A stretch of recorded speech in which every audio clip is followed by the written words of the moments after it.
کوئی 5 صدی قبل 29 مئی 1453 کو سلطنت عثمانیہ کے خلیفہ سلطان محمد الفاتح نے قسطنطنیہ کو فتح کیا تھا۔ وہ رمضان کا دن تھا جب آرتھوڈکس عیسائیوں کا مقدس ترین مقام اور 3 بر اعظموں پر راج کرنے والی عظیم بازلطینی سلطنت کا پایہ تخت مسلمانوں کے قدموں سرنگوں ہو کر ہمیشہ کے لیے اسلام بول بن گیا تھا، جسے آج ہم استنبول کے نام سے جانتے ہیں۔ فتح کے روز شہر میں موجود اطالوی طبیب نکولو باربیرو نے اپنی یادداشتوں میں لکھا ہے، سفید پگڑیاں باندھے ہوئے مسلمانوں کے فدائی دستے بے جگر شیروں کی طرح حملہ کرتے تھے، اور ان کے نعرے اور طلبوں کی آواز ایسی تھی جیسے ان کا تعلق اس دنیا سے نہ ہو۔ روشنی پھیلنے تک ترک سپاہی فصیل کے اوپر پہنچ گئے۔ اس دوران اکثر دفاعی فوجی مارے جا چکے تھے اور ان کا سپہ سالار جیوانی جسٹینیانی شدید زخمی ہو کر میدان جنگ سے باہر ہو چکا تھا۔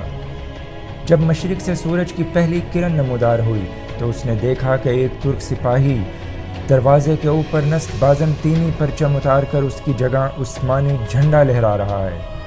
سلطان محمد سفید گھوڑے پر اپنے وزراء اور عمائدین کے ہمراہ حاجیہ صوفیہ پہنچے۔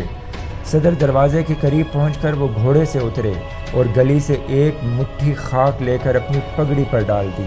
ان کے ساتھیوں کی آنکھوں سے آنسو جاری ہو گئے۔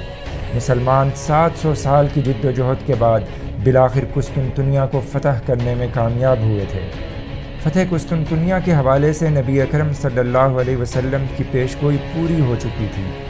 شہر کو فتح کرنے والا لشکر اور اس کا امیر حدیث مبارکہ میں بیان کردہ انعام کے مستحق بن چکے تھے۔ کہتے ہیں یورپ اس شکست کو آج تک نہیں بھولا، یہ ان کے اجتماعی شعور کا حصہ بن چکا ہے، یہاں تک کہ یونان اور دیگر یورپی ممالک میں آج بھی فتح قسطنطنیہ کا دن یعنی جمعرات منحوس سمجھا جاتا ہے۔ قسطنطنیہ کی فتح کے سال کو ہی قرون وسطیٰ کا اختتام اور عہد نو کا آغاز سمجھا جاتا ہے۔